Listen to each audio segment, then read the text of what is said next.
live chat. The Psychetruth live chat. Every Wednesday at 2 p.m. Central Standard Time on your YouTube machine. Live chat, live chat, live chat, live chat. I'll answer your questions about whatever you want to talk about on the Psychetruth. Live chat, live chat, live chat, live chat. The Psychetruth. Live chat, live chat, live chat, live chat. The Psychetruth. Live chat.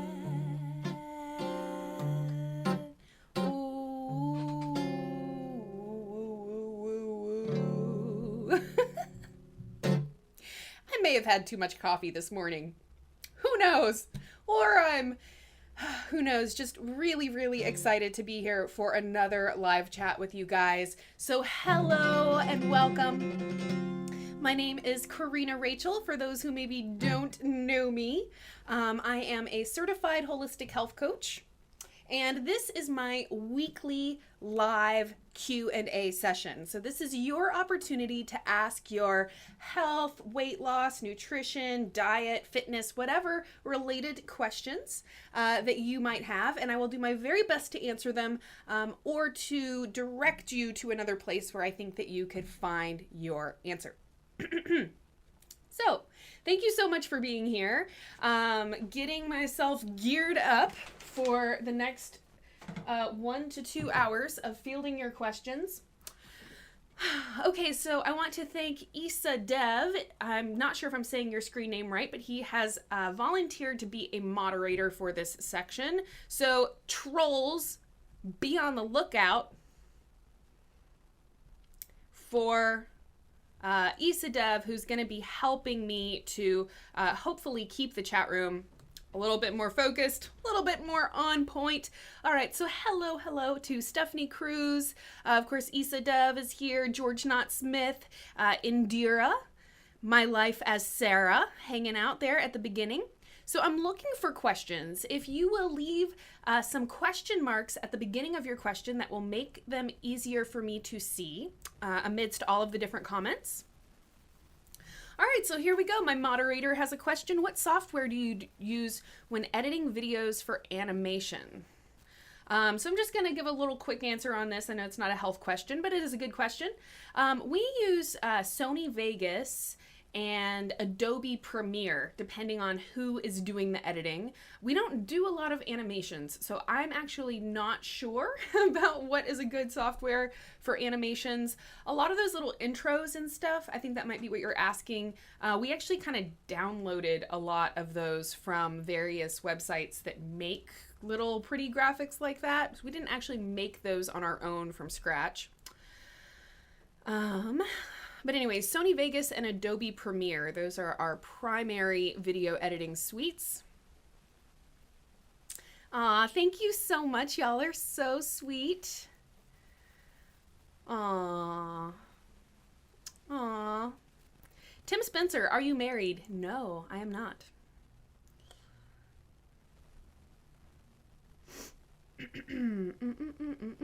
How am I? I'm doing good. I'm so excited to be doing this live chat right now. This is kind of one of the high points of my week. I definitely love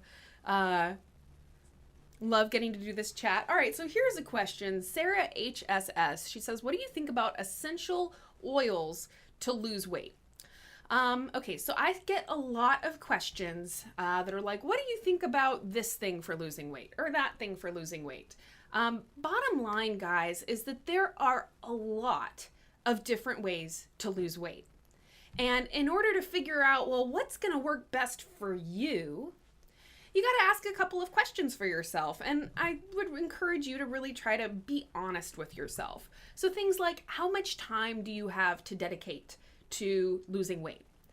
Looking at your life, what are some maybe components or parts of your life that are preventing you from losing weight? So so a big one I would mention would be stress. Stress and lack of sleep. These are two really common problems. I think probably every single one of us in this chat room can identify with not having enough time to get the stuff done we need to get done, feeling really stressed out at the end of the day, etc.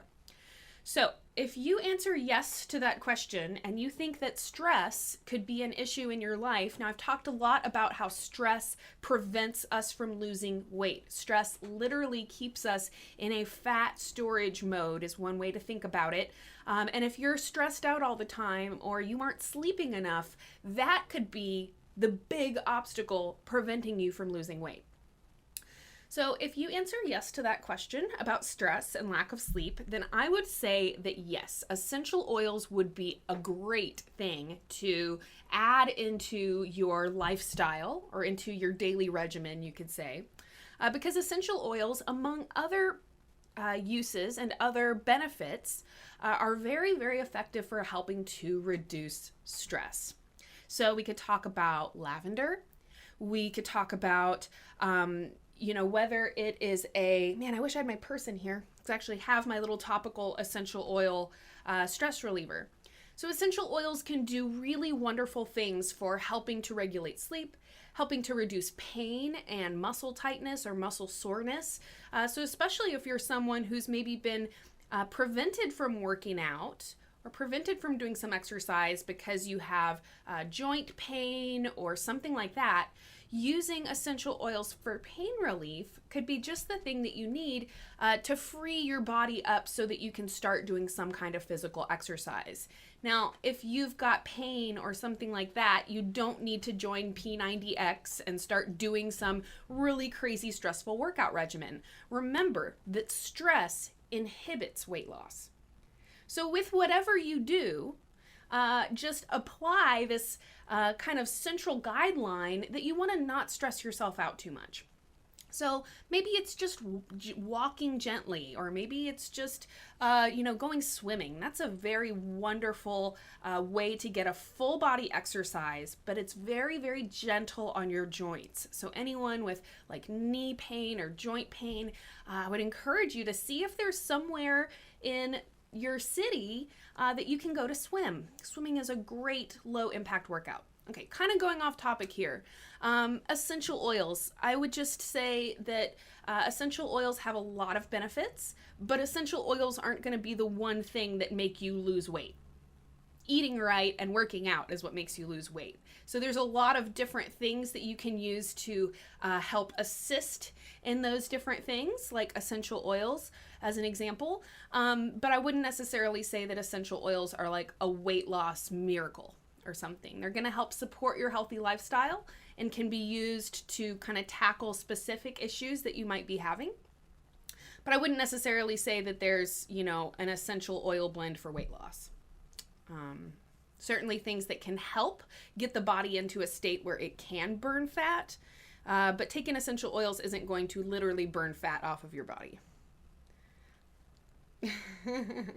Ooh, Trissy Girl. Hello, Trissy Girl. I recognize your screen name, and thank you so much for coming back to the chat room.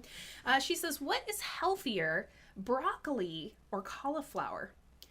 So this is a really kind of cool question, and it kind of touches on a really hot topic for me, which is the importance of variety. So as you look in the produce aisle or wherever you might be and you see a lot of different foods, just know that each different food has a different nutritional profile that it offers.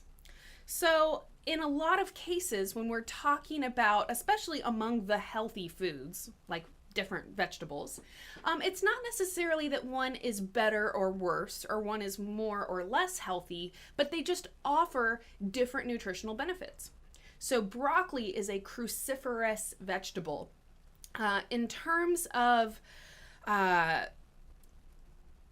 so basically, there's just different nutrients. Cauliflower is a really great source. I can't remember the exact profile, but there's a really great website called World's Healthiest Foods. I think it's whfoods.com. But anyways, they have this really incredible database of all these foods. So you could literally go and put in cauliflower, and put in broccoli and see exactly which nutrients those foods are highest in. So broccoli, because it's a cruciferous vegetable, I would say it probably leans toward a bit more nutrient density. So that just means that calorie for calorie, gram for gram, you're generally going to get more nutrients from cruciferous vegetables. Your dark leafy greens, so that's things like kale, as an example, Swiss chard and collard greens, things like that, your bitter greens. So those typically tend to have more nutrient density, but understand that it's not to say that cauliflower is unhealthy. Just kind of, as much as you can, embrace this concept that all of the different healthy foods just offer different nutrients. So having a variety of those different foods in our diet is really the best thing to aim for, because that's going to help ensure that you are getting a wide spectrum of different nutrients in your diet. And then with that said, guys, don't feel like you have to eat foods that you don't like. If there's a certain vegetable you like more than other ones, then that vegetable is still going to be really, really good for you, even if you're not getting as wide of a variety as you really should. And I would say there's a lot of those different green powders. There's one, actually, the video I'm about to post right after I get done with this live chat. There's a green powder called Green Vibrance that I'm going to be showing. And that is a supplement that contains just super huge variety of different nutrients. So something like that can be a good kind of supplement to add into your healthy diet, just to help ensure that you're getting that different variety of nutrients that you need to be getting. Cool. I'm Loved says she's going to become a holistic health coach thanks to me. That's awesome. Don't be too nervous. You're going to do a great job. All you have to do is be interested in helping people. And largely, one of the most important components of being a health coach, from what I've found, is just listening to people and just hearing what are their challenges, what are their obstacles, what are their foods that they like, and then helping them, come up with cool and creative ways to enjoy the foods that they love in a healthy way, and help them to kind of tackle those different obstacles that maybe have felt overwhelming to them in the past. But then with your help and your guidance, they're able to just crash through those obstacles, crash through those barriers. And that makes you feel so, so wonderful to see someone succeed and to see someone feeling so good in their body that, anyways, don't be anxious, don't be nervous. You're going to do a great, great job. Okay, Erin Finn, what brands or kinds of vitamins do you suggest for a 20-year-old female who is active but eats what you would consider trash, like lots of fast food?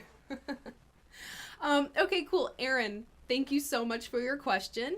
And, bottom line, we just got to be realistic, right? And I understand that, eating perfect all the time is just not, number one, it's not the easiest thing to do. And number two, we live in a day and age and in an environment where we're constantly tempted by fast foods. We're always in a hurry. So anyways, I understand and I totally get it. But this is a good question, right? So she's saying, look, I know that my diet isn't that super great. I try to be active, but what can I do? What should I supplement with? So I know I was just talking about it 2 seconds ago, but that green powder, the Vibrant Health, let's see, so Vibrant Health is the brand, and the powder is actually called Green Vibrance.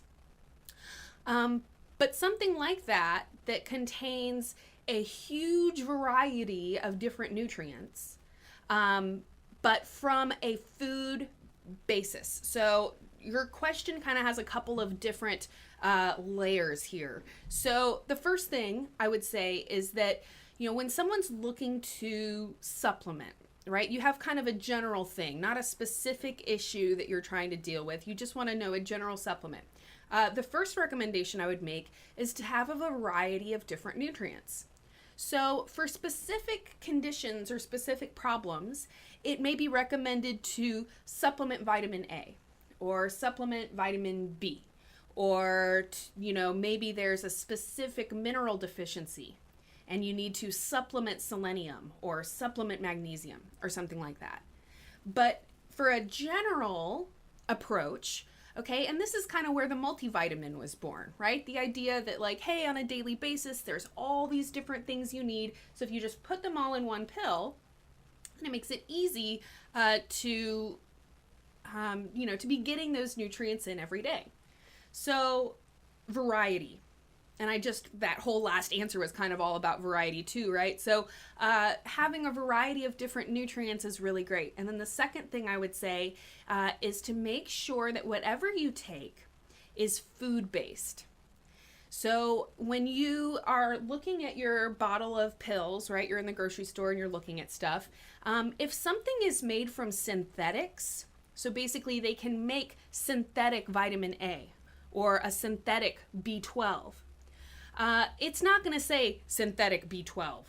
It's not going to say that on there.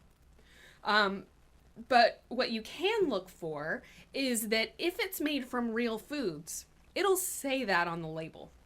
And it should actually either say like ingredients or something like that. So this green vibrance that I keep talking to you about, for instance, you look at it and it's got all these different foods in it. And that's a very, very good kind of guideline to use, right? So it's not going to tell you if something is synthetic, but if it doesn't list off a bunch of vegetables, then that's how you know it's synthetic, okay? So look for something that's food-based. And a lot of times those food-based vitamins, they'll actually tell you that on the label because they know that that is something that really improves the quality of their product. So variety of nutrients, food-based product, you can take it in the form of pills, but I find that these like concentrated green powders and stuff like that, it's going to be more bioavailable than when you take something in a pill form. It's going to be more easily absorbed by your body. All right, so Erin, thank you so much for your question. I really hope that answer was helpful for you. I'm going to go ahead and move on because I'm already got a lot of questions building up here. But bottom line is, if you want to check out that product, go to the video that I'm going to be publishing right when I get done with this chat room, because it shows this product that I'm recommending to you guys. All right, visitor Q666. Hello. I have shoulder tendonitis. Usually I have no pain or lack of flexibility, but when I do CrossFit workouts, it gets very inflamed. What is the best workout to help me lose weight? Thank you. All right, so visitor Q, thank you so much for your question. I really appreciate it. And I would just say that your question really kind of hits the nail on the head. Okay, when we're talking about what I mentioned a second ago, which is that a workout regimen that puts too much stress on your body actually inhibits you from losing weight. So there's, for each individual person, and this is why I love doing health coaching, because it really focuses on the fact that we're all different and we're all going to kind of need a somewhat individualized diet or lifestyle regimen because everyone has different lives and different issues. So for instance, having some shoulder issues, right? So for someone in this situation, and I would really say this for just about everybody, but things like CrossFit, there we go, on your level now. Things like CrossFit, while they can be super duper beneficial at helping people lose weight, and there's a lot of people who do, have a very, very healthy and fit lifestyle doing CrossFit. It's not that CrossFit is just bad altogether, but it's not necessarily right for everyone. Right? So this is kind of what I was saying right at the beginning of the chat, which is just about, for whatever it is that you're doing, you want to improve your diet or your fitness or whatever it is, you just really need to check in with yourself and figure out where you're at and what's realistic for you. So for somebody with shoulder tendonitis, I would say that you really should focus on a more gentle type of workout regimen. So something like yoga, for instance, will be a lot more gentle on the shoulder. And then if you go specifically into, they were just editing in the other room, a yoga for shoulder and neck pain. And then we have another video that's about like yoga for restoring shoulder shoulders after shoulder injuries or something.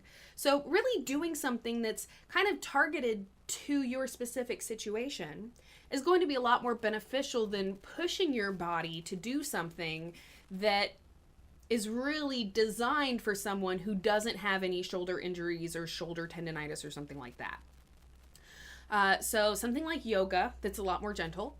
I would say though that with yoga, there's a lot of like plank posing and downward dogs, which could actually be harmful for your shoulder. So maybe even yoga is something that you need to, just approach with a grain of salt, so to speak. Take it with a grain of salt. So as you're doing it, just kind of recognize, man, if there's a lot of, things that seem like they might be intense on your shoulder, or if you're doing it and it starts to hurt, you pull back. I know I said this a little while ago, but swimming is an excellent form of physical exercise. It's a full body exercise. But it's very, very low impact on your joints. So when we talk about people with, just any kind of joint issues or pain, something that's very low impact, like swimming, could be very effective. But again, you would just kind of need to see how your body reacts to it, because at the same time, swimming can be kind of shoulder intensive. With all of that said, Pilates is an excellent workout regimen. Pilates is very home workout friendly, low equipment or no equipment until you get up into the like higher levels of Pilates. And then also a lot of it is like laying down on the back. So then you don't have your shoulder engaged at all. Running, swimming, cycling, these are all really good things that would not engage the shoulder. But something like CrossFit or P90X or whatever, where it's real intensive, it's probably going to be too much intensity for somebody with an injury. Issa Dev, will you block this sexy babes 1, 2, 3, 4 person? Okay, Dancing a Huddle. I apologize. I probably did not pronounce your name correctly, so my apologies, but I will answer your question. Do you recommend coconut oil for cooking? Yes, I do. So the absolute healthiest way to prepare your foods would actually be to not cook with an oil at all. So steaming in water or baking. Now, if you're going to bake, basically the underlying guideline is that if there is water present, it's going to be healthier for you than dry baking. So, what do they call that? Broiling? I don't know. There's a name for it. But anyways, I find that baking is kind of my go-to thing because I find it very easy and just put something in the oven. But really your healthiest way of cooking will be steaming, and steaming something just in water, and then add your oil or your butter after you've cooked the food. That's kind of my little trick. So I'll steam my veggies with just water and then put a couple of pads of butter on it after it's done cooking to kind of melt over the top. So you get the flavor of it, but you don't actually cook the oil. When you cook things like butter or olive oil, canola oil, etc., the chemical structure of the oil completely changes. So when we talk about the health benefits that you get from olive oil, you just need to understand that you don't get any of those health benefits when you cook the olive oil. And ideally, when you are, in the grocery store looking for oils, if you can find things that say cold pressed, that will actually be a signal that that's a very nutrient dense oil. So just in general, when you apply heat to oils, it changes the chemical structure and we lose a lot of the health benefits. And in many cases, especially if we're talking about extremely high heats for oils, then we actually start creating carcinogenic compounds like acrylamide. So to get back to your question, if you are going to cook with an oil, which I understand happens, okay, coconut oil is going to be your best cooking oil of choice. And here's why. Basically what do they call it? the heat threshold of coconut oil is much higher than other oils. So what that means is that you can cook coconut oil up to a certain temperature, and it's going to be a higher temperature before it starts to chemically change and lose its health benefits, etc. So coconut oil is your best oil for cooking. Again, using no oil at all is going to be the absolute healthiest route, but coconut oil will be the healthiest oil to cook in. And just in general, low and slow.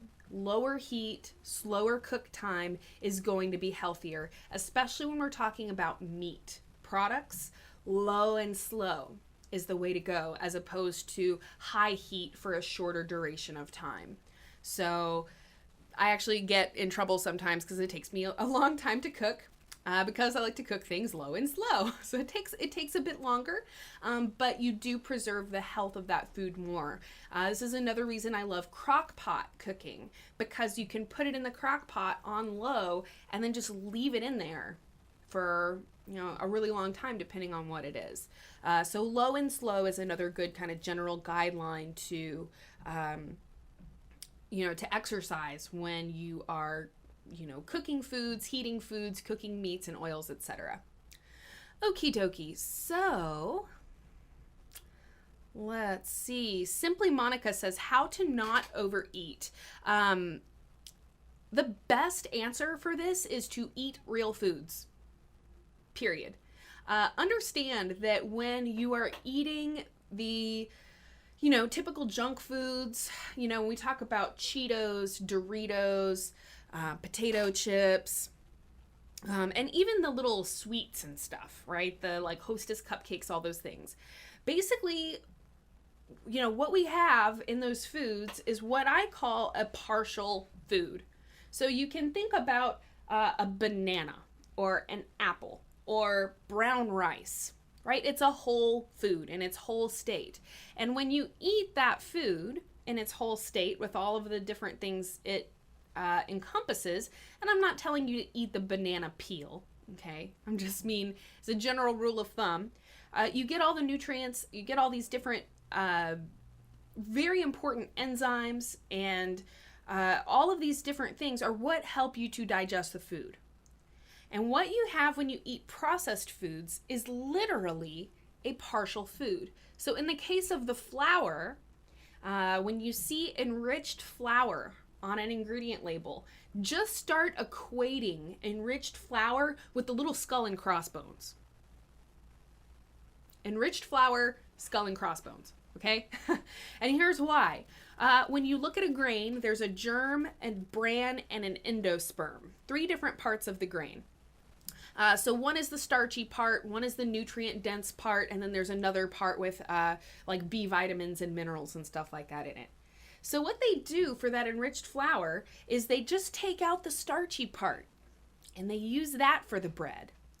And so the bran and the endosperm, I think that's the right terms, I might be mixing them up, those get turned into animal feed for pigs and cows. So they're like double leveraging each grain, right? So what that means for us is that enriched flour is incredibly starchy. It's does not have the fiber, nutrients, enzymes, etc. that we need in order to break down the starch in a healthy way. And it doesn't fill us up. And this has been a genius tactic used by the mainstream food industry, because if there's no fiber and there's no nutrients, what are people going to do? They're never going to have their hunger satisfied. They're going to always feel hungry, and they're going to overeat. And this little tactic of selling us partial foods basically has made millions of dollars for these mainstream food companies. And in my opinion, it's at the cost of our health, right? And anyways, okay, so I'm not going off on a tangent. Talking about not overeating. So anyways, if you can avoid this enriched flour and just all of the different processed foods in general. So for instance, in Cheetos, It's a classic example of what is called vanishing caloric density. Now, this is actually a food science technique. All right, so the people who design processed foods, they're not called chefs, they're not called cooks, they're called food scientists, which in and of itself, to me, is like a big red flag. Food scientist? Why need a scientist to make food? Well, it's because they're not real foods. Okay, what they've created in all these different chemicals and stuff is literally what I consider to be not a real food because they take parts out of it.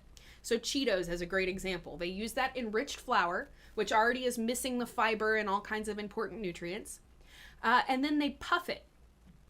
And what they call it is vanishing caloric density. And what that means is that as you eat the food, they kind of melt in your mouth, right? And anyone who's ever eaten Cheetos or Doritos or like an entire bag of them, that's exactly what happens, right? You're eating it, and maybe you sit there and you eat 300, 400, 500 calories worth of these chips, but it's vanishing caloric density. So what that means is that your brain doesn't compute that you are ingesting all of those calories. So suddenly you can sit there and you can eat a huge bag of chips that maybe has 1,000 calories in it, and then stand up and feel like you didn't eat anything. Vanishing caloric density. So they're literally engineering these foods to make people overeat, to keep people from feeling full and satisfied, because that's like death to their bottom line, right? If people are full and satisfied after eating one bag of chips, then they're not going to be able to make millions of dollars off of that, right? So stop eating the processed foods. That's going to be the best way to stop overeating. I've already spent way too long on this question, so I'm going to move on. But if you put in overeating on Psychetruth, I have literally done, I don't know, at least a handful of videos specifically on that topic. So you can definitely find more information on that topic of overeating if you check out the channel.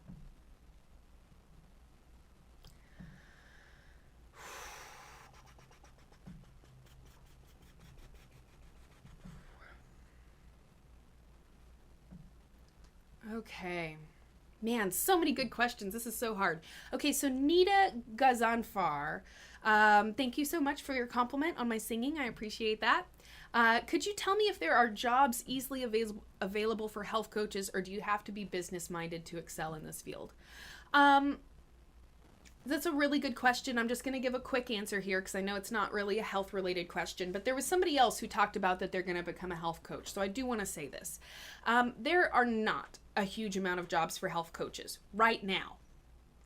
I do think that amid all of this craziness in our new administration, at least in this country, in America, there's going to be some changes in healthcare. I don't know what they're going to be. I wish I could tell you what they were going to be. I wish I could tell you anything, but I do know that there will be some changes. The way things are right now, preventative care is really not something that of very big importance. President Trump has talked about that he wants to do more in the area of preventative care. Maybe that means, basically what the issue is, there's not really a formal company of health coaches or something. There's not a place where you can necessarily go to be employed. There's certain doctor's offices that may employ you as a health coach. But in terms of actually making a career out of being a health coach, a lot of it has to do with your social skills, with meeting people, with feeling comfortable talking to people about their health. Having this YouTube channel or being a presenter on this YouTube channel has definitely been a big help for me in terms of, growing my base of people that I'm working with.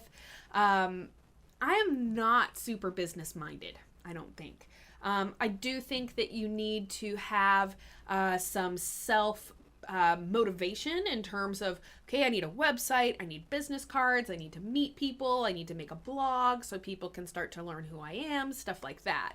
But it's not really the same as being business minded, so to speak. My closing thought on this matter: if you want to help people, if you want to help your family, your children, yourself, and the world at large, becoming a health coach is an amazing, amazing thing. And I love it. It makes me so happy. It is not something that I would recommend somebody do so that they can get rich really quick. It's something that I would say is definitely something that comes from the heart, that you do because it fulfills your heart and it makes you happy. Having a real job on the side, it's maybe not a bad idea. In my health coaching practice, the Institute of Integrative Nutrition where I went, they actually even said, don't quit your day job until you have, a lot of different consistent clients signed up and stuff like that. So, definitely not something to go into to get rich. It's not like becoming a lawyer. It's not like becoming a doctor. But it definitely makes my heart really, really happy. I wouldn't trade it in for anything else. But anyways, I do want to be honest with you about that. It's not like there's tons of jobs for health coaches, or maybe any jobs for health coaches other than starting your own health coaching practice. Okay, Jessie MD, or Jess MD. I love eating multi-grains and nuts like almonds and organic peanut butter. But is there a limit to how much of these I should eat in a day? Jess, thank you so much for your question.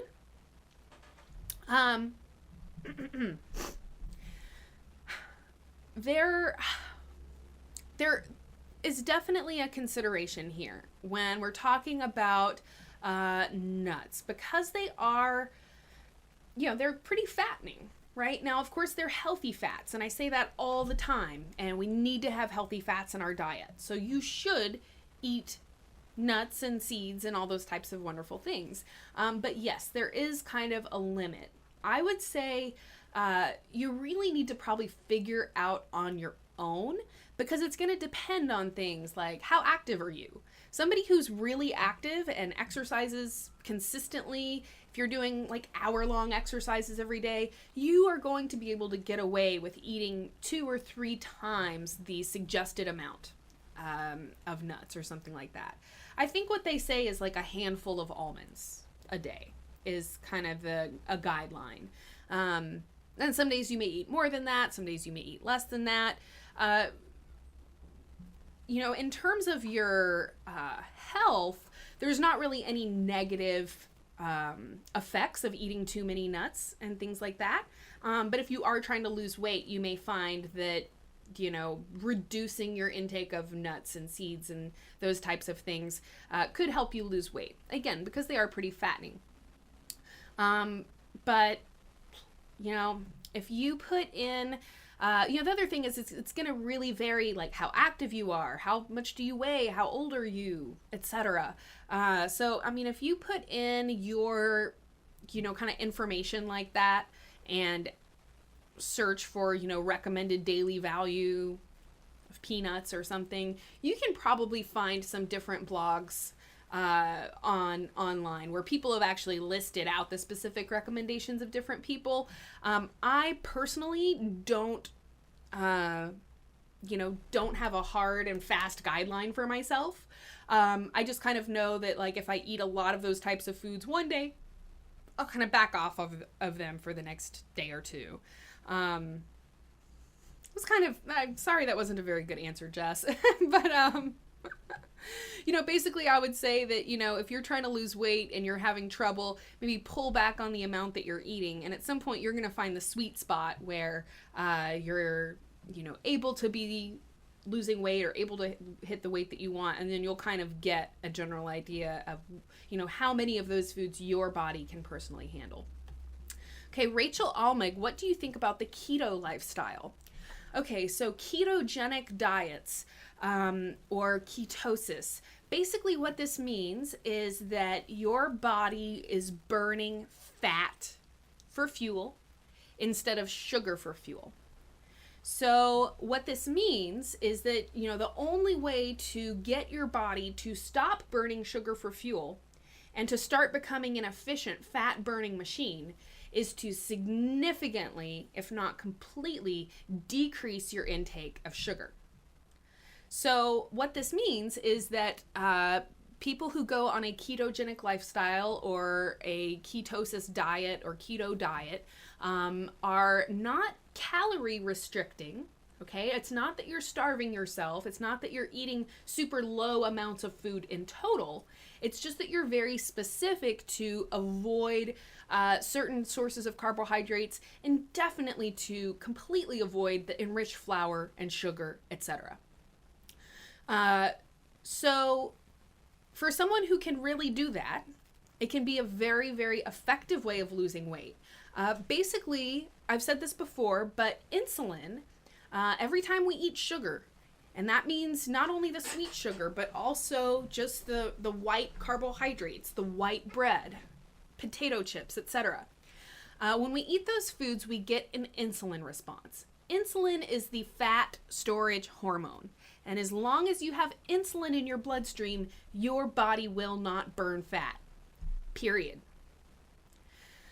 So, for the average person, it is going to be pretty hard to go no sugar. And if you're like, I'm eating keto, but then you go and you eat sugar, you like completely throw your body out of that state of ketosis. So for better or for worse, here is my answer. A ketogenic lifestyle can be a very effective way to lose weight. However, it is a very specific type of diet. It requires a very stringent adherence to the rules of the diet in order to keep your body in that ketogenic state. So people who like to cheat and people who like to have a cheat day, this is not a good diet for you. Because if you cheat even one day, even one meal while you're on a ketogenic diet, your body goes out of ketosis and starts burning sugar again, and you basically have to restart the whole process. So so I guess my only problem with it is that it's just not super practical for most people. Most people are not going to be able to go completely no sugar, completely no white bread, no carbs, no pasta, no potato chips. Nada, none. Not a cheat day.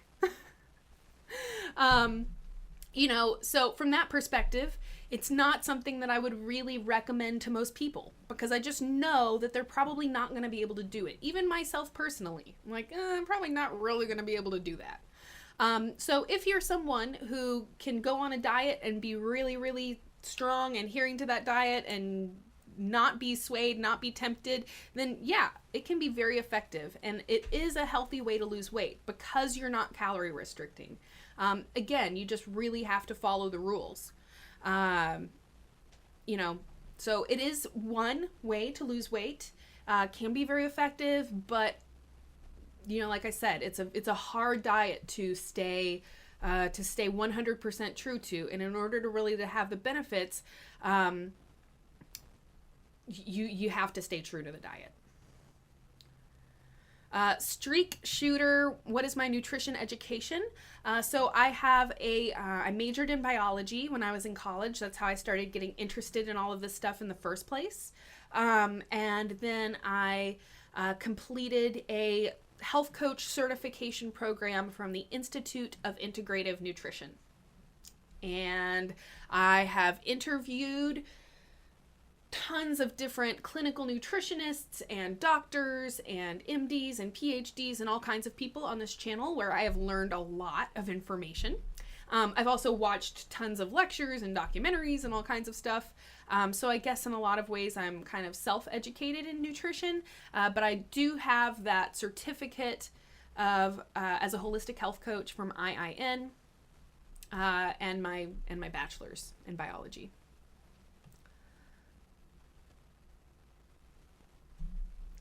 Vanessa Nussbaum, is kombucha healthy? If so, what brand should I use? Yes, kombucha is very healthy. Kombucha is a fermented tea. So basically what happens is you make tea and then you have this thing called a SCOBY, which is, I guess it's like a type of bacteria basically. I don't want to gross you guys out. It's kind of gross to think about, but it's the same way they make alcohol.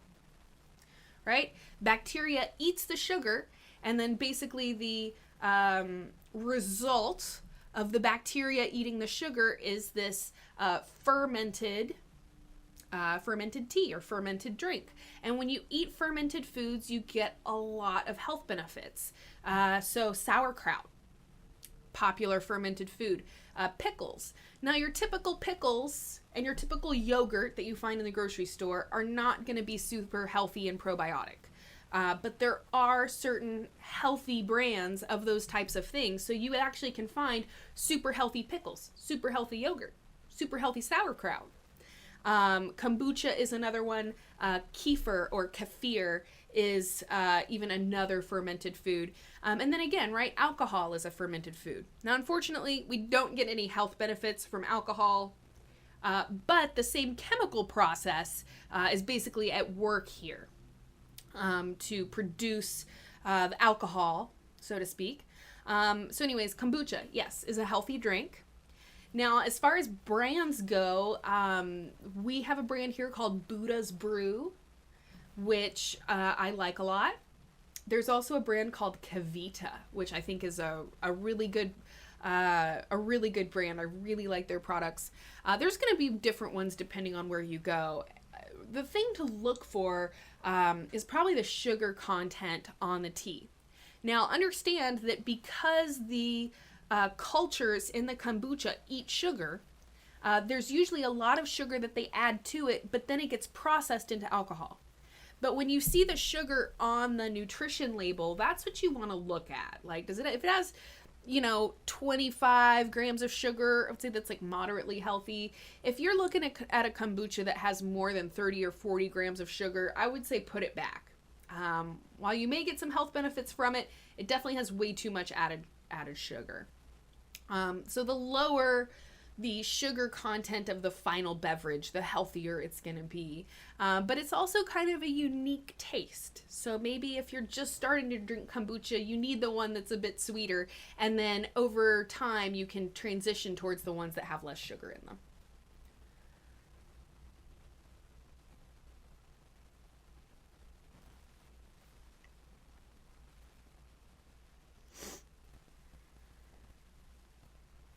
Practice where? Oh, Patrice, practice. Patrice. Patrice says, where should I start with a weight loss journey? Where should I start? So I actually have a video that's called like where to start for beginners that specifically addresses your question. But just to throw out a couple of different ideas, because I'm sure you're not the only person in this room with this question. The best place to start in your weight loss journey is just to start somewhere. Okay, maybe kind of a vague answer. Let me expand a little bit. So, when it comes to getting healthy and losing weight, there are just tons and tons of different aspects of that healthy lifestyle or of that healthy diet. And just understand that there's no way you're gonna overnight do all of them. Like, okay, I'm going to wake up tomorrow and I'm going to stop drinking coffee, stop drinking sugar, stop drinking alcohol. I'm going to start drinking 3 salads a day. I'm going to start eating this. I'm going to start doing this. I'm going to work out for 3 hours a day. Well, suddenly you feel really overwhelmed. And this right here, this is why you haven't started your weight loss journey yet. Because you feel overwhelmed. You don't know where to start. There's so many different products and different diets and weight loss programs and this and whatever. I am totally right there with you. It is so overwhelming and confusing and stressful, to be honest. So all I can say is to start with a deep breath.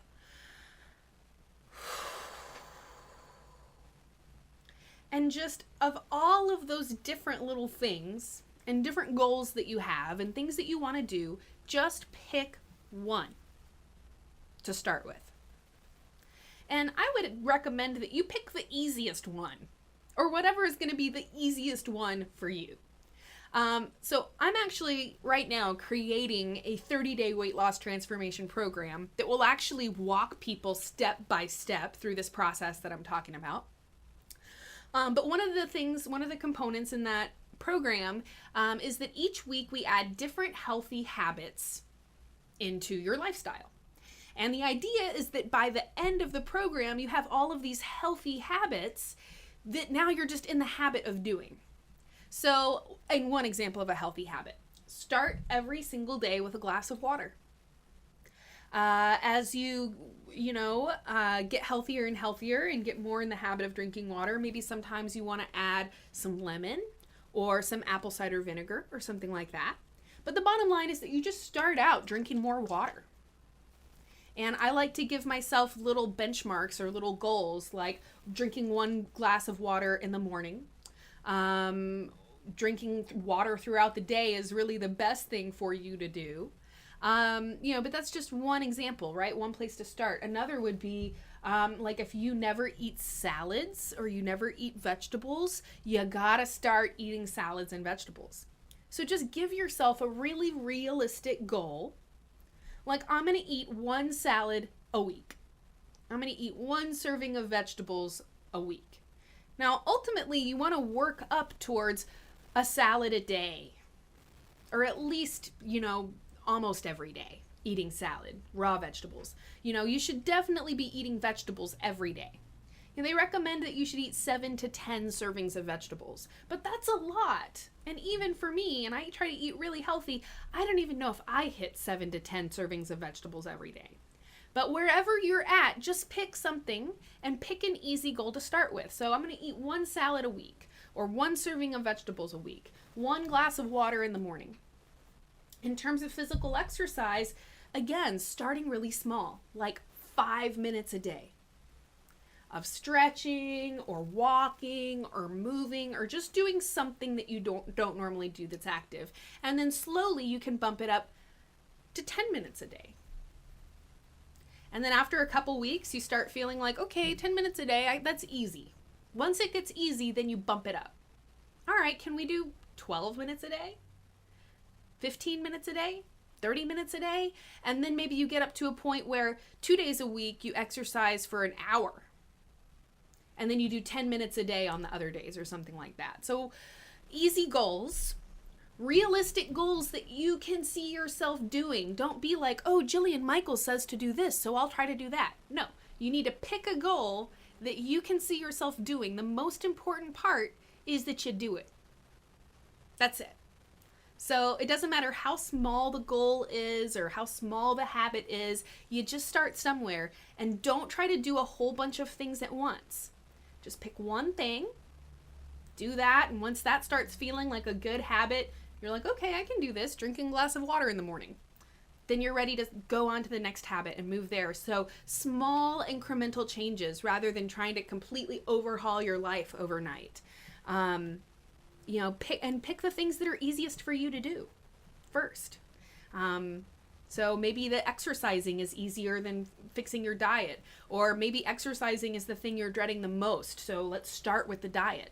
And I hope that helped you. Okay, Sarah Mohi says, I don't lose weight easily. I train for 4 hours each day for 4 months and no major difference is seen. I'm very disappointed. What's your advice? Okay, so there's a couple little things in this question I want to address. So the first one, Sarah, thank you so much for leaving your question. She says, I don't lose weight easily. And the thing about that statement is that it's true for everyone. No one loses weight easily. Now, of course, some people may have an easier time losing weight than others, understandably. But as a general rule of thumb, losing weight, burning fat, is not an easy thing to do. Understand that the whole reason our body starts storing fat in the first place is as a survival mechanism. As a survival mechanism, because your body's like, man, I got all this excess energy, I'm going to save it for later. just like we do all the time, right? You have like extra this or extra that. You're like, oh, I'm going to save this for later. My extra half of my lunch or this half of a chocolate bar. Oh man, I'm going to save that for later. So that's what your body is doing too. It's got all this energy that you've taken in, and it's like, man, I'm going to save this up for later. Well, what does that mean? It means saddlebags. It means muffin tops. It means spare tires. I'm just trying to think of all the funny words there are for excess fat. But just get that, your body isn't storing fat to be mean. Okay, it's storing fat because it sees it as a survival mechanism. So then when you want to burn off that fat, it's very counterintuitive to your body's survival.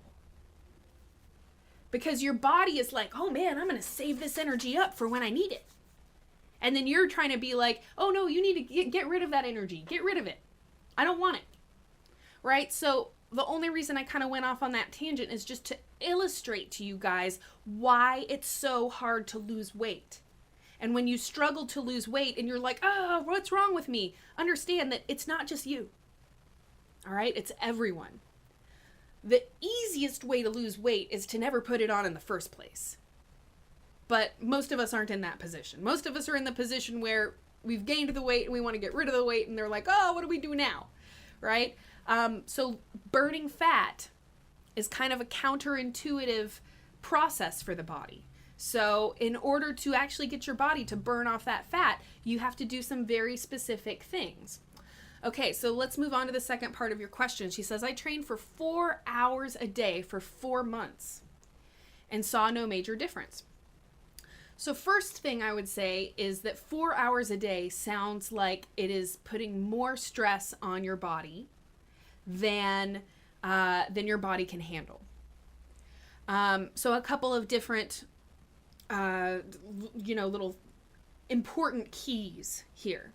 So one is that the body is very into habits, and it very much adapts to things, right? So if you're living a very sedentary lifestyle, and then all of a sudden you start training for 4 hours a day, this is a very big change, right? It's a big shock to your system. And I'm not saying that you were living a sedentary lifestyle before. I don't know without you answering me. But just to illustrate, guys, that when you do things that really, it's like when it's hot outside and you jump in freezing cold water, right? It shocks your system. And it's like really energizing and it's like kind of crazy, right? So that's kind of what we do if we drastically change our lifestyle very quickly. It's very shocking to the body. So that in and of itself is kind of a bad thing. All right. In general, it's going to be a much healthier thing to ease in and out of drastic changes. So for instance, if you were going to go on a diet, I would recommend that you ease in and ease out of the diet. Same thing with a crazy exercise regimen. I wouldn't recommend that you go from like being sedentary to suddenly exercising 4 hours a day. I would recommend that you slowly work your way up. And then same thing. At the end of the 4 months, did you just go back to being sedentary? Did you keep working out? What is the change? Because if you're working out really crazy, like 4 hours a day, and then all of a sudden you just stop, this is also something that is not very good for your body either. So easing in, easing out as a important concept to think about. And then that second thing, which is that 4 hours a day is really, really intense. Now, for somebody who's been a trained athlete their whole lives and they're like pre-Olympics or whatever, yeah, they're working out 4 hours a day easily. They're probably working out more than that, right? But just for the average person who works a 40-hour-a-week job or is in school or whatever thing, you have family and all that stuff, working out 4 hours a day is I think probably more stress on your body than you need. So you always want to be thinking in terms of balance. Obviously, you got to work out, and obviously a strenuous workout, a demanding workout is going to give you a bigger return, but you also have to balance that and understand that, working out is stressful. And if you are working out too hard, if you're working out too much, if you're not giving yourself appropriate recovery time after an intense workout, all of those things are actually going to end up preventing you from losing weight because you've increased your stress levels so much. Okay. My advice then. My first advice would be, don't be disappointed. Understand that losing weight is not an easy thing for the body to do. It's just not. Storing fat, easy. That's what the body wants to do. Your body's like, woohoo, saving up some energy for later. It thinks it's done a good thing. Okay? So burning the fat off, the reason it's so difficult is because it's kind of counterintuitive to what your body is wanting to do. So being gentle, easing in to changes in our lifestyle and diet, all of those things can be ways to just make it a little less stressful on the body. Other things to consider.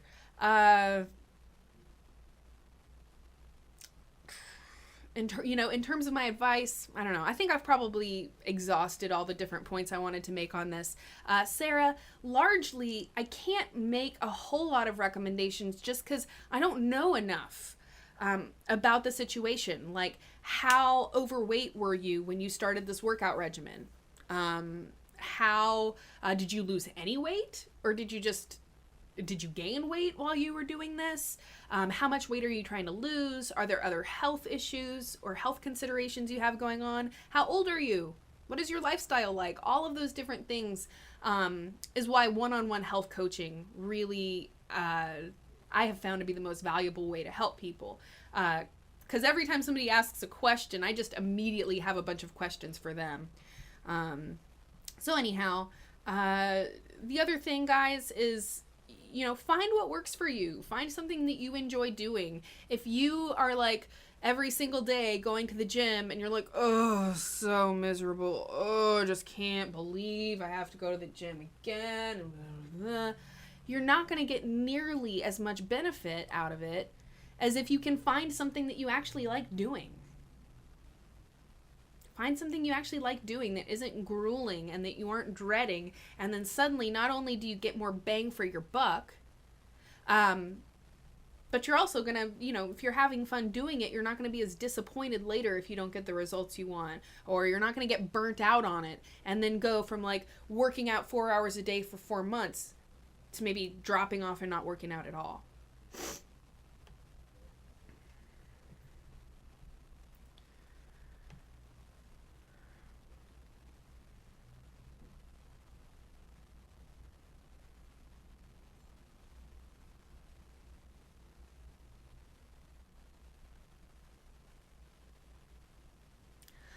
Okay, so I see a couple people that are asking about doing the splits.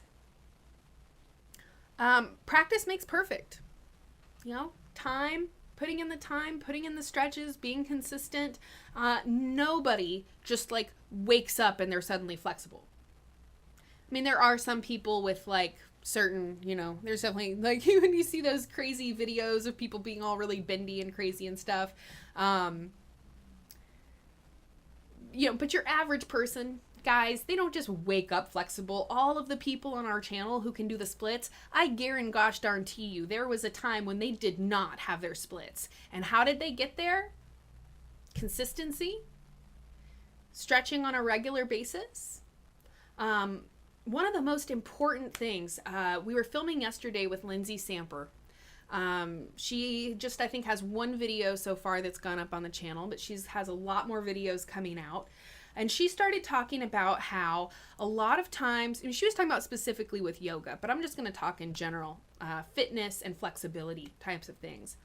When we go in to do a workout or stretching or whatever it is, right? A lot of times, we will come up against our barriers in a very, very real way. So whether it's like you're trying to do your splits and you're like 5 inches off the ground and you're like, oh, why can't I get it?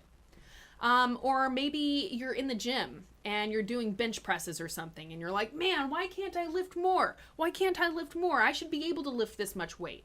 Or I could lift this much weight yesterday, why can't I lift it today? Right? So when we're doing different physical and flexibility types of things, it brings up a lot of our physical limitations. And what that brings to the forefront is our mental frustration with ourselves, our feelings of frustration with our bodies. Why can't I do this? Why won't my body do this? Why can't I do this pose? So what Lindsay said yesterday that just fell on my ears like angels singing, and I was like, wow, that is such an important concept and so true, which is that as you're doing these different things, and this is really maybe a whole life philosophy, honestly, as you're going throughout your life and you're doing these different things and you start to become aware of a limitation or whatever it might be, why can't I do this? Why can't I do that? That you just observe those things. And then you approach them with so much self-compassion that you don't let it frustrate you. So this definitely would apply for those of you who are trying to get your splits, right? And you're doing it and you're stretching every day and you're like, oh, why can't I get it? Just understand that the more that you can exercise this extreme level of self-compassion and acceptance, it's going to help you reach those goals faster and more safely than when you approach those goals with anger at your body or frustration with your body or frustration with yourself. So in whatever it is you're doing, all throughout your life, we come up to these stressful situations and things. It's constant. We can't avoid it. Exercise self-acceptance and self-compassion. Don't be frustrated with yourself. Don't be mad at your legs that your legs aren't flexible enough. Don't be mad at your back that your back's not flexible enough. Be loving. Be compassionate. Be compassionate with yourself. And that is literally going to make every single thing that you set out to do easier than when you come at it in a combative way. Or if you feel like you're fighting against your body. Or you feel like, why can't I do this? Why can't I do that? Suddenly you are like mentally deciding that you can't do it. So instead, I encourage you to approach it like, wow, I cannot believe how far I've come. I am getting so close. I can do this. I can totally do this. I can see myself doing it. And then suddenly your entire perspective can change. And that is a much better way to go through life. It's not an easy thing to do. I will say that. But that's a wonderful thing about yoga is it starts to teach you how to do that. So as you're trying to get in this pose or as you're trying to do your splits or whatever it is, you're like, I have self-compassion. I'm not going to judge myself. I'm not going to judge my limitations. I'm not going to be angry at myself or my body. Anyhow, hopefully that wasn't a useless tangent. To me, that was just like, Starshine 111, can you get used to eating vegetables? Because I don't like any of them. Starshine, so thank you so much for your question. And I would say, yes, definitely. A couple different considerations. One is that when we're eating the typical diet that most people are eating, pretty much everyone's eating, so processed foods, we eat at restaurants, we eat fast food, we eat ready-made meals, right? Like even the Kraft macaroni and cheese, that's a ready-made meal, right? You just add like milk and this weird hot yellow cheesy powder and butter, right? As opposed to making the food from scratch.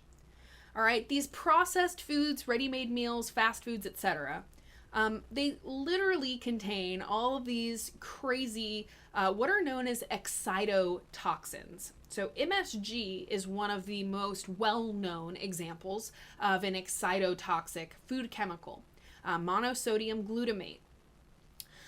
MSG, the negative side effects effects of MSG have become so well known that they've started to use other chemicals like sodium caseinate, autolyzed yeast extract. These are all what you could call pseudonyms for MSG. Other names that when you see them on the ingredient label, that's basically what it is. All right, so these excitotoxic flavors that they've been using in these foods literally change your taste buds. You know, change your craving mechanisms and change your taste buds. So a lot of times people, when they are transitioning from the mainstream diet, the processed foods and stuff like that, they feel like the regular foods taste awful. Right? So they're like, oh, vegetables, oh, it tastes so gross. They don't taste like anything. It tastes like dirt. And largely, it's not that it actually tastes like dirt or whatever. It's just that, like, your taste buds have been assaulted, you could say, by all of these crazy chemicals. So what will happen is you start to transition from this processed diet over to a more natural diet, is that your body's own your taste buds, your craving mechanisms, all of those different things will start to kind of come back into balance. So yes, literally your tastes will change. Those foods that previously tasted really bad to you will start to taste good. And once you start to eat those healthy foods, your body will know. Whoa, that felt amazing. That salad I just ate, or whatever, okay? Your body will know that, and it will start to crave those healthy foods instead of craving the bad foods. Part of the reason that we crave those bad foods all the time is just that that's all we eat. That's all the body knows. So as you start to transition to these healthier foods, you'll actually start to, like, crave coconut water or crave a salad. I crave fruit a lot. Be like, man, you know what I need right now? A freaking banana or a freaking orange. And, like, honestly, that sounds so good to me right now. You know, because your body will know how good those things are for you, and it'll start to crave those things that are healthier, and you'll get to the point where the foods you were eating will start to taste bad. So that's where I'm at now, where if, you know, I'm at someone's house or whatever, and they have, you know, Cheetos or Doritos or something like that. And sometimes they'll be like, come on, Corrina, eat one. Just eat one. I just want to see you eat one. I'll be like, okay, fine. And I'll eat it, and I'll be like, God, it's disgusting. Like, those foods now, I realize that they put this really weird film on the top of my mouth. I don't get that when I eat regular foods. I can't remember the last time I had that weird film on the top of my mouth feeling, other than when I ate a Dorito. Potato chips and stuff like that. I remember I used to, like, after eating a bag of potato chips, the sides of my mouth would be, like, really tender and would almost, like, burn. I don't get that anymore from eating real foods. And so the sodas and the potato chips and the MSG and even the high fructose corn syrup and candies and stuff, like, it doesn't even taste good to me anymore. I can walk past a bowl of Reese's peanut butter cups and Hershey Kisses being like, I don't even want that. I don't even want that. So yes, your tastes will change. I do encourage you that while you're in that kind of transitionary period, do whatever it takes to make those healthy foods taste good to you so that you can start eating them. So I jokingly say, if it takes bacon bits and ranch dressing to get you to eat a salad, then so be it. But I really do mean that. Okay? Like, it would be better for you to eat a salad with bacon bits and ranch dressing on it than to not eat a salad at all. You know, in the case of vegetables, maybe you need to melt some cheese on the top of them. Melt some butter and some cheese on the top of your broccoli or your green beans or whatever it takes. And then slowly, once you're eating those healthier foods, you can start to phase out the stuff that's maybe not so healthy. Right? So start to phase out the ranch dressing and make your own healthier dressing at home. Right? But just know that during that transitional period, you may need to kind of dress up the healthy foods to make them palatable. But whatever you got to do to help yourself start eating more of those foods, your taste buds will change, and it will get easier to eat those foods over time. So you just got to get over that first big hump, starting to make the change.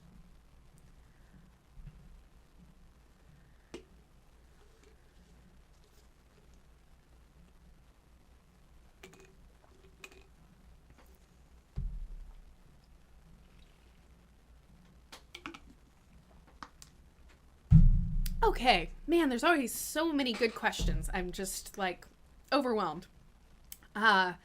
Indiana States says, what time would be the last meal of the day? You really need to plan your last meal of the day kind of based on when you're going to go to bed. Realistically speaking, 4 or 5 hours before you go to bed is probably a good time for your last meal. But at the same time, if you are eating your last meal 4 or 5 hours before bed, and then you're like really hungry as you're going to bed, then that's probably not good, and you can bump your last meal up a little later. So probably from the standpoint of like, what's the minimum amount of time? Because you don't want to eat a big meal right before you go to sleep. It's not really not going to be the healthiest thing to do. Ideal scene is that when you go to bed, your body has already done at least the bulk of digestion from your dinner or your last meal. So I would say, maybe like 2 hours minimum between your last meal and going to sleep. But probably like somewhere between 2 and 4 hours before bedtime would be a good time for your supper, or more than that if you're able to do that. And if you do get hungry right before you go to sleep, just avoid having any carbohydrates or sugar. So healthy fats, healthy protein. Sometimes I'll have a cheese stick before I go to bed if I'm like really hungry and I just need something in my stomach so I can fall asleep. Avocados are going to always be good, but you want to avoid anything with carbohydrates. Would be good to avoid anything with sugar. I know a lot of people who like to eat ice cream right before bed. I've definitely been one of those people at different points in my life. And then I realized, wow, this is probably like the absolute worst thing you can do. Spike up your blood sugar right before you go to bed. So a healthy snack, fats and protein before bed is going to be a good way to go. But you definitely don't want to eat a big meal right before bed. Okay, Brianna Fortman, have you heard of the pills on TV? Are natural weight loss pills bad?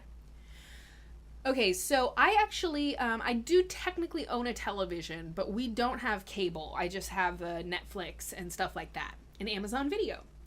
But I do from time to time, maybe we'll be at somebody else's house and they'll have the TV on, and I will have I wouldn't call it a privilege, I would have the opportunity to see a bunch of these different ads. And I will tell you what, every single time that I happen to be in front of a television, I am bowled over by the number of drug ads, the number of advertisements for various pills and products and all kinds of different stuff. And I know it's on there. It's not like I'm necessarily shocked, but I'm just like, oh my God, no wonder people are so confused about what to do for their health. No freaking wonder. Probably the best thing you could do for your health is stop watching television, just because the whole thing is filled with drug ads and misinformation about health and diet and stuff like that. Okay, so there's a lot of different weight loss pills out there. There's probably, I don't even know, a couple different 100 companies and brands making some variety of weight loss pill. Now, I'm sure that not all of them are bad. There probably are some pills out there that actually do provide the body with some sort of benefit that helps you lose weight. But as a general rule of thumb, not a good idea. The bottom line is that the thing that makes you lose weight is exercise and eating right. Technically speaking, that's having a larger caloric output than caloric input. But I personally feel that just counting calories kind of completely misses the point, which is that we need to be getting a correct number. I don't know, that's not exactly what I want to say, but we need to be getting an ample amount of nutrients and also satisfying the body's energetic needs. So energy that we typically get from carbs, right? And then we can think about what's typically called the micronutrients, your vitamins, your minerals, your enzymes, all of those different smaller nutrients, okay? Sorry, it's a little redundant sounding.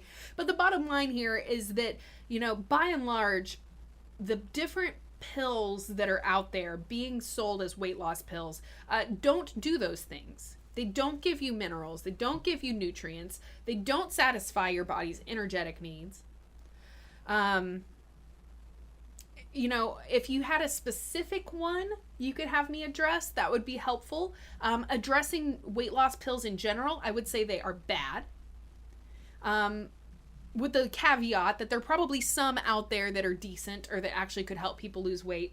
But generally speaking, a pill is not going to be what helps you lose weight. Exercise and eating right is what's going to help you lose weight.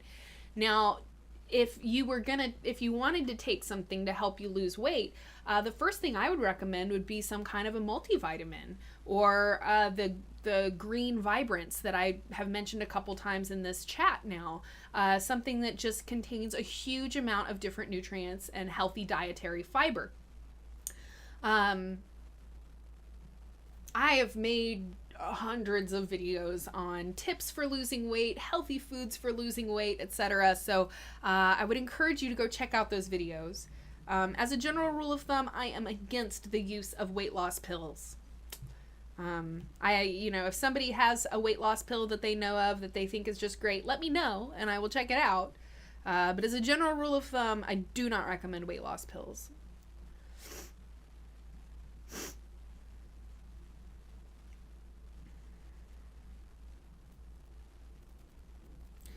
Christina Sanchez, how much water is recommended to drink during the day? Is it okay to drink mainly for thirst? So I'm going to take these out of order.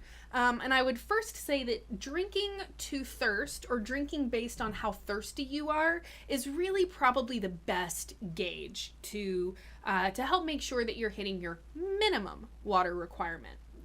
The general recommendation that we've heard is, 8 ounces a day for an adult. I think that's a good thing to kind of use as a guideline, but understand that it's not a hard and fast rule. And what I mean by that is that if you are drinking your water and you're trying to keep track and you hit 6 ounces and then suddenly the glass of water starts looking like arsenic to you, you're like, oh God, I just don't think I can drink any more water. That's your body's way of telling you that it has enough water. You probably don't need any more. I am so thirsty right now, I can barely even keep talking, but I'm going to keep talking because y'all are not here to watch me drink water. But bottom line is that using your thirst is really a good gauge. You don't need to force yourself to drink more water. And at which point the water starts seeming like really unappetizing, that's probably your body's way of telling you that it has sufficient water for the day, you don't need to drink anymore.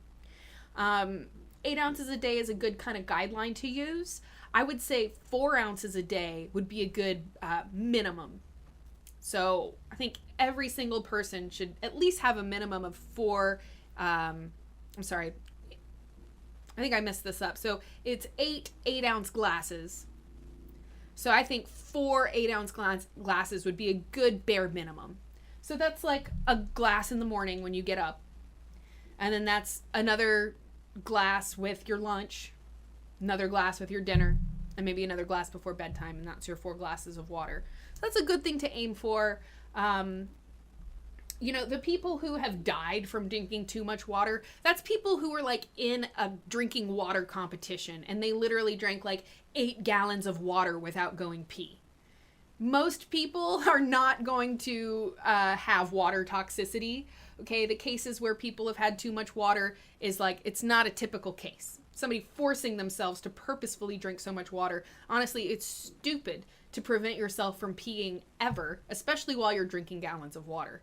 But anyways, just know that water toxicity, drinking too much water, is really not a common problem that most people are going to encounter. But hitting that minimum of probably 3 or 4 glasses a day is a good thing to aim for. And then from there, listen to your thirst and let your thirst be your guide.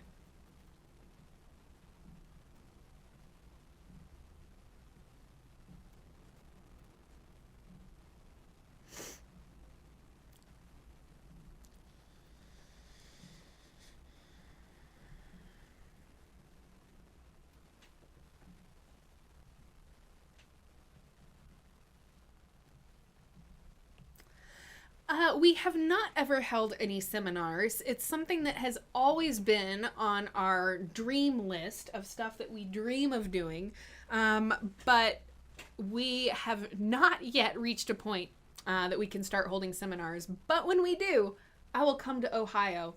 That's JMIBZ that asked that question.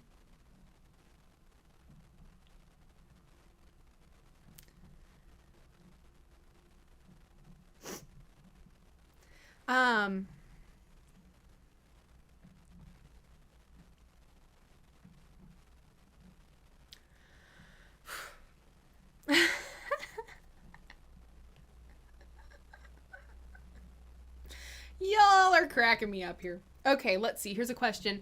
Aiden Saidi, what do you think about Shakeology products from Beachbody and also Recovery Formula? I feel like I did look at the ingredients once on Shakeology and I was like, no. People ask a lot of times also about Herbalife, and I feel like I looked at their ingredients too and I was like, I'm going to do, let's see. So the video I posted last week was all about Slim Fast. And I looked at some different diet drinks. I didn't show these in there, but drinks like this, the muscle milk, totally apply. They're totally garbage. They're way too processed, and they don't contain any real food. Real food is what you need to actually fill you up and be a meal replacement. And there are a couple of different protein powders and meal replacement type things that I think are at least decent. There was one that I showed in that video called Live Well. It's actually a vegan protein powder. But basically what we're looking at is there's not a whole bunch of weird chemical ingredients. In fact, I think there's no weird chemical ingredients in that one. Food-based. The main thing you're looking for is that it's food-based and not whey protein isolate and blah, blah, blah isolate and those types of things. It's like plant, pea protein or whatever. And then ideally it should not have a bunch of added sugar. It should definitely not have artificial sweeteners. By and large, the artificial sweeteners like sucralose, aspartame, and acesulfame potassium, those are like the most common things that I see. Usually they're used in health products, right? So that they can say no sugar or low sugar. But those artificial sweeteners are worse for you than the sugar. And the sugar is really, really bad. Don't get me wrong. But those artificial sweeteners are actually worse. So I don't remember specifically if the Shakeology had those, but I do remember looking at it and being like, because they had asked us to do a sponsorship for them. And I looked at the ingredients and said no, which happens a lot, guys. I know that we've had quite a few sponsored videos on the channel, but I am very, very, very judicious about who I will accept those sponsorships from. So if I look at the ingredients on their product and I don't like it, I just tell them no, straight up. So Shakeology was one of those, and I remember looking at the ingredients and saying, no, sorry, I cannot promote this as a healthy product. Slime Girl Gaming, does dancing count as a stretch? I would say, yeah, I would say it counts as a stretch. It also can count as a cardio workout, depending on what kind of dance you're doing. Would say that, if we're talking about like typical dancing, like just going out to the club and dancing, it's probably not really a good full body stretch. But there are some good stretch dance videos out there. I actually filmed one earlier this week that'll be coming out in the coming weeks. So dancing can count as a stretch, but I would say nothing really gives you the benefits of stretching like actually doing a stretching video or stretching routine, and then it's actually holding the stretches and breathing deeply in the stretches that really helps to stretch the muscle. So what's called dynamic stretching, stretching while you're moving, it can still be beneficial, but those static stretches where you're actually holding a stretch and then breathing deeply in that stretch is really where you get the benefit. That's what you want to look for. And yes, I do need a new calendar. You're right.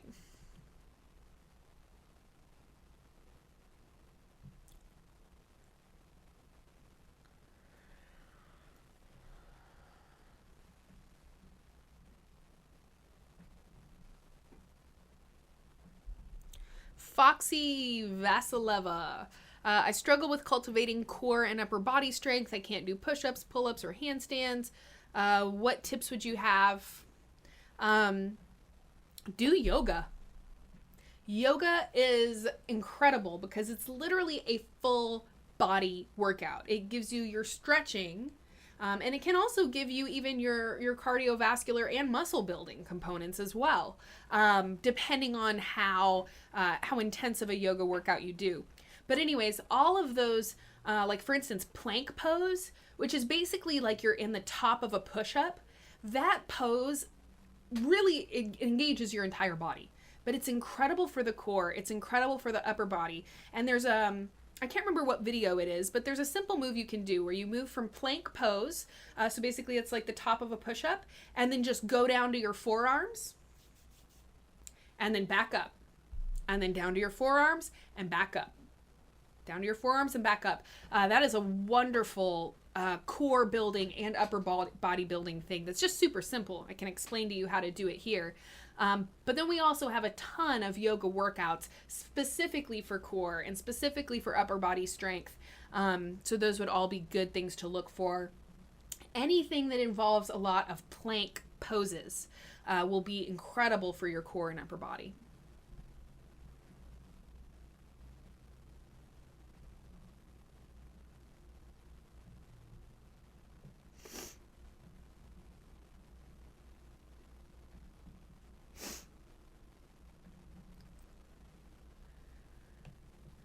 Yeah, someone was mentioning chlorine. I do not respond very well to chlorine either. So yeah, I typically will look for natural bodies of water that I can swim in. Lakes and rivers and whatever. I will swim in a pool from time to time, but it's terrible, terrible, terrible for my hair, and it usually leaves my skin not feeling very well either. Somebody mentioned that the chlorine in swimming pools aggravates their asthma.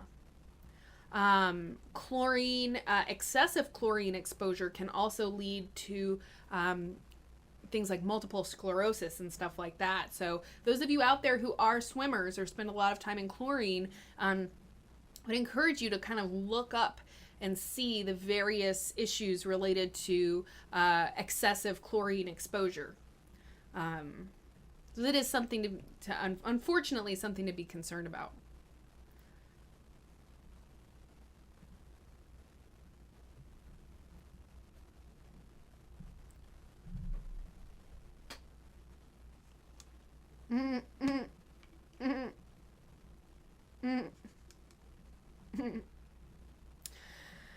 Okay, Renee Loves God says, I love broccoli, but it hurts my stomach.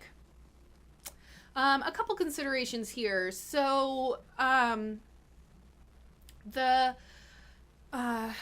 really healthy, nutrient-dense foods, for somebody who's coming from a kind of more processed food diet, it can take a little bit of time for your body to become kind of adjusted to digesting those natural types of foods. So even though they're actually tend to be easier for the body to digest, if your body has just gotten used to digesting processed food, then it could just be that you're kind of still in this process of transitioning over to a healthy diet. It could also be that there's actually something in the broccoli that maybe you're allergic to, which hopefully not. But understand that, it is technically possible for someone to have an allergy to just about anything. Also consider it could be how you're preparing it. So for instance, if you're eating it raw, try having it steamed. When you cook your vegetables, it does make them easier to digest. Now there's certain vegetables that you really, it's more advantageous to eat them raw, like cucumber and celery.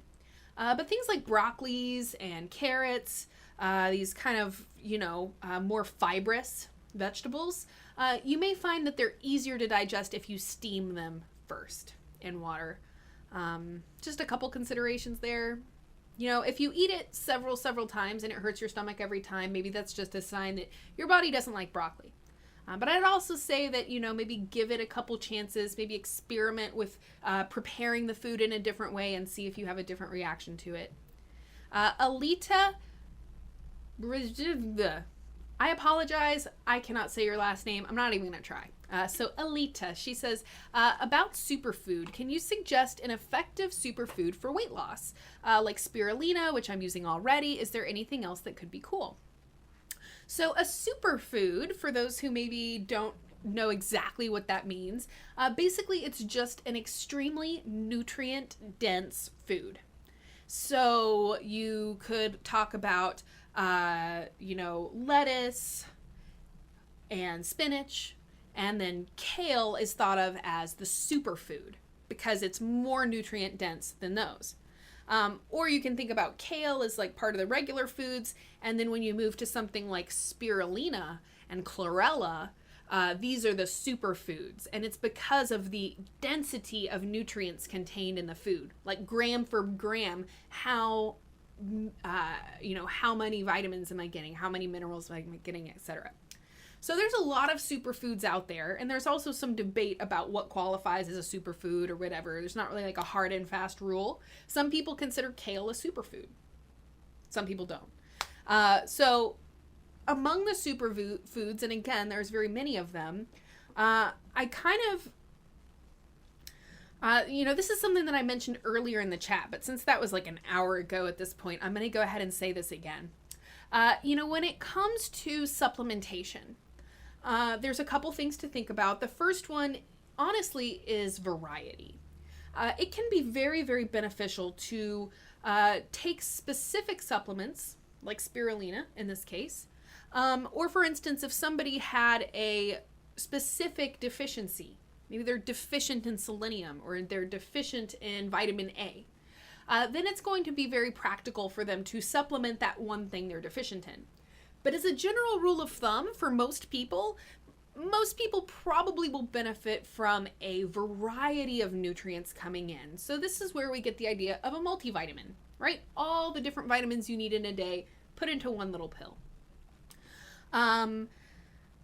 So, when it comes to losing weight, there's a lot of different stuff going on.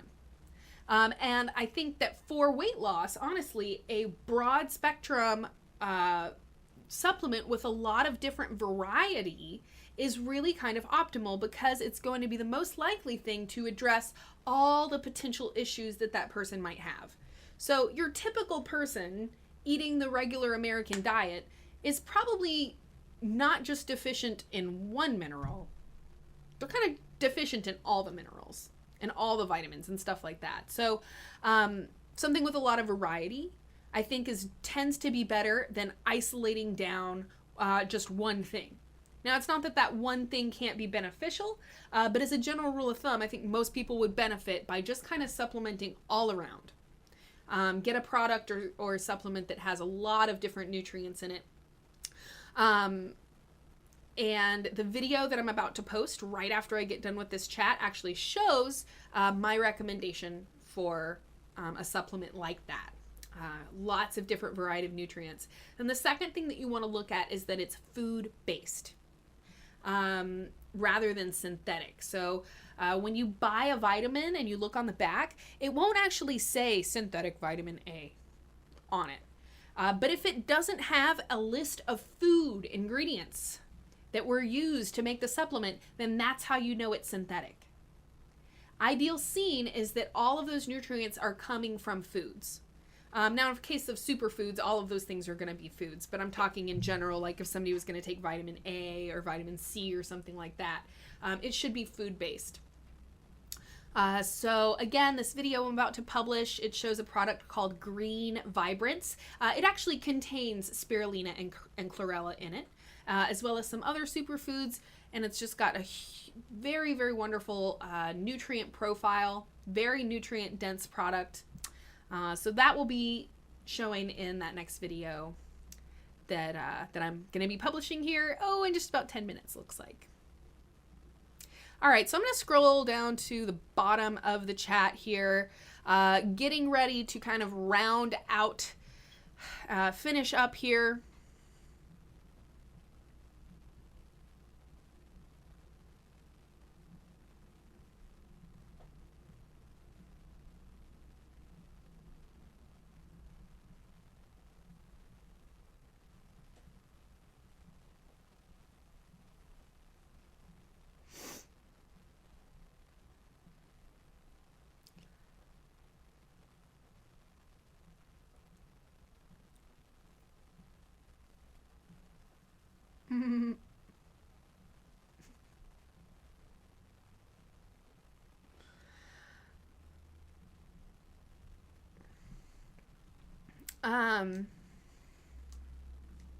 All right, so here's my last question of the day. TB123461. A surprising number combination there. The question, what do you feel about being a vegan? Also, I heard that tofu isn't good for men to eat. Is that true? Okay, a couple different things going on here. So first off, let me just touch on plant-based diets because this is a very, very popular question, a very popular topic. And man, why did I pick this for the last question? Because this is kind of a complex one. In order to really do a question like this justice, I should do an entire 20-minute video just on this one topic. But let me see if I can at least touch on the big points. First off, I will say this. A vegan diet or plant-based diet is a very healthy way of eating because of the huge amount of vegetables that tend to be consumed in a plant-based diet. With that said, not every single vegan is necessarily healthy because you can still be a vegan and eat tons of refined carbohydrates and potato chips and Cheetos, and a lot of those things are technically vegan. Okay, maybe not Cheetos, even though I don't think that's real cheese in the Cheetos. But bottom line is that there's still a lot of processed foods that are vegan. And those refined carbohydrates like white bread, pasta, tortillas, those are, in my opinion, kind of the one of the worst things for us. Okay? And that's still going to be permissible in a vegan diet. So what makes a vegan diet really healthy is when you consume a huge amount of vegetables on that diet. But the bottom line is that you don't necessarily have to be a vegan in order to eat a huge amount of vegetables. You can still be a meat eater and eat a huge amount of vegetables. So a lot of people out there, I think they're like, oh, I gotta get healthy, I'm gonna go vegan. And they feel like they have to give up meat and they have to give up dairy in order to be healthy. I definitely think there are a lot of people out there whose bodies seem to do better without dairy and without animal products. No doubt about it. There are definitely certain body types out there that just, tend to, do better, be healthier, have less acne, less pain, less sleeping problems, all those kinds of things on a vegan diet, taking those animal-based foods out. But I just really want to drive home that even you meat eaters out there and people who say, I could never give up meat, I could never give up cheese, you don't have to. I'm not telling you that you have to do that in order to be healthy. What you do have to do is just eat a lot of vegetables. So I just want to kind of give that little caveat or disclaimer just to start out with, which is that, eating a lot of vegetables is the goal. Now, when it comes to animal products, meat and dairy, I think that more important than completely eradicating them from the diet is just to really be smart about the quality and source of the products that you're eating if you're going to eat animal products. So what I mean by that is that when we look at the processed meats, so the packaged sandwich meats, okay, things like pepperoni, Spam, hot dogs, okay, these are all processed meats, and the best way you know they're processed is that they have an ingredient list. Okay, and then also all of your junk foods and processed foods that contain meat, that is literally the lowest of the low quality animal products you could eat. I would recommend that everyone, whether you eat meat or not, take those out of your diet. So if you're gonna get a frozen pizza, just get the cheese one. And if you look at the ingredients on a frozen pizza or virtually any frozen food with meat in it, you're gonna literally see stuff like mechanically separated chicken, which is just one example of a really horrendous processed animal food. And I'm not even gonna get into what they do to mechanically separated chicken, but you don't want to eat it, okay? There's actually a really cute little video on YouTube. Somebody made a song out of it, and it's hilarious, and you'll never eat it again after you watch that video. So anyways, eat a bunch of vegetables, okay? That's the most important thing. If you're gonna eat meat, try to have a high quality meat that comes from the butcher department, okay? So you know that it's just 100% chicken or 100% beef or whatever it is. There's no added stuff in it. And then you cook it in a healthy way. So don't fry it, okay? Certainly don't deep fry it. Baking, steaming, poaching, these are going to be the healthiest ways to cook meat. Low heat is a good guideline to think of. So anything with really high heat, like barbecuing, deep frying, those are all kind of no-nos in terms of your health. So things to try to avoid. If you can find grass-fed meat and dairy, that is the ideal scene. And that just means that the cows were eating their natural diet, which is grass. And when the cow eats their natural diet, suddenly the meat from the cow is healthier, the milk from the cow is healthier, much better ideal scene. Let me get to the second part of your question about tofu. So for those of you who are eating primarily plant-based diets, a lot of you will find that tofu and other soy-based foods tend to be pretty common.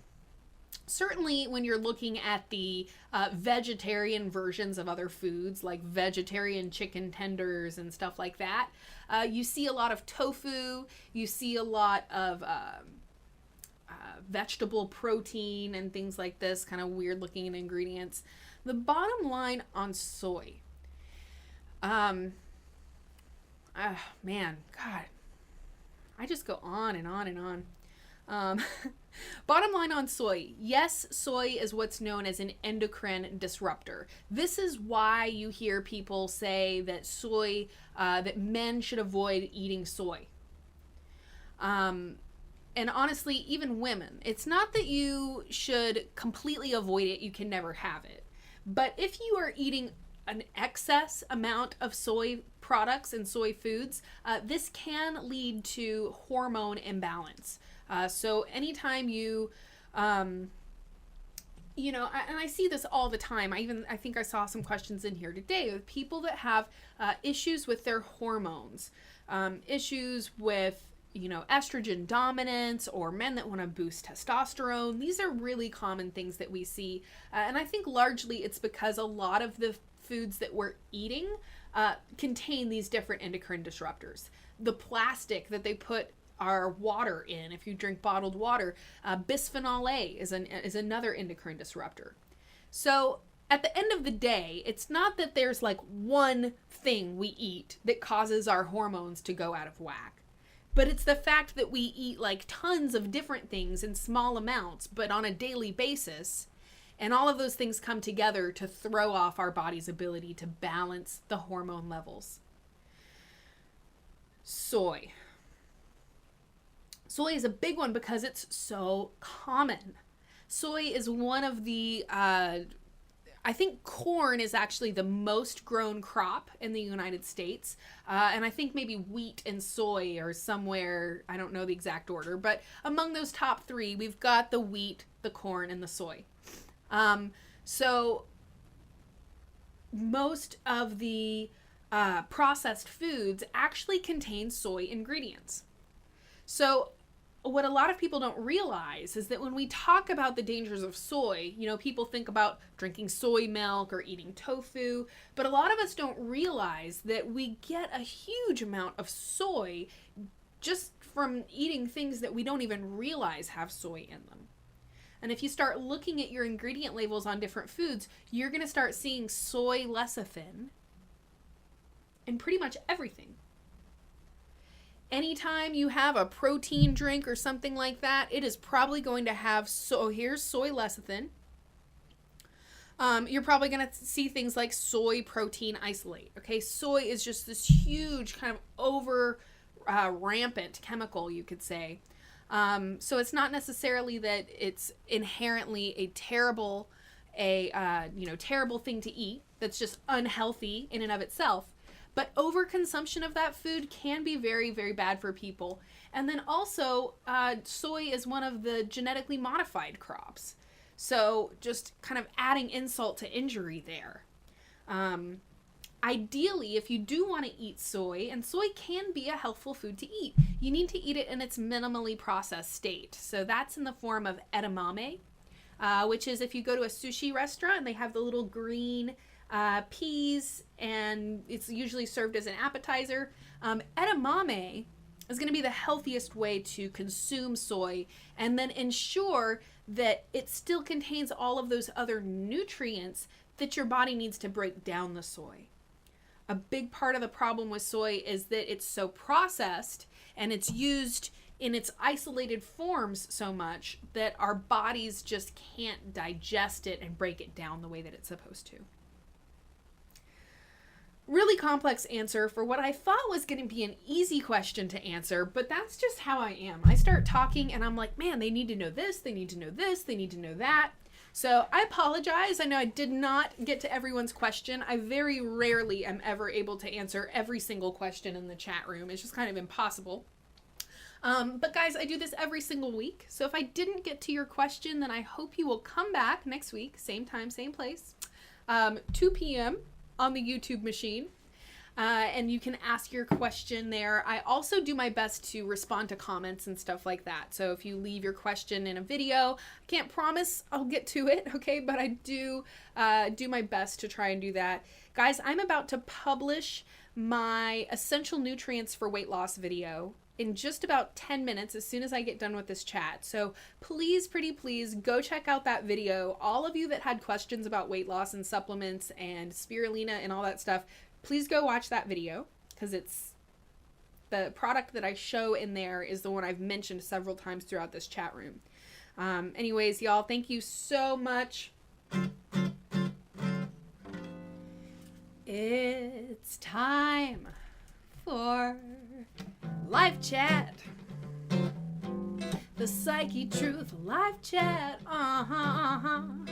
Every Wednesday at 2 p.m. Central Standard Time on your YouTube machine. Live chat, live chat, live chat, live chat. The Psychetruth live chat, live chat, live chat, live chat. The Psychetruth live chat. All right, you guys, thank you so much for being here. Thank you so much for all of your wonderful questions, and to Issa Dev for moderating for me today. It seemed a lot less spamtastic in the chat room, so thank you so much. Guys, I hope you have a wonderful, wonderful week. I can't wait to see you all again next week. Same time, same place. Thank you so much for watching, and I will see you all very soon.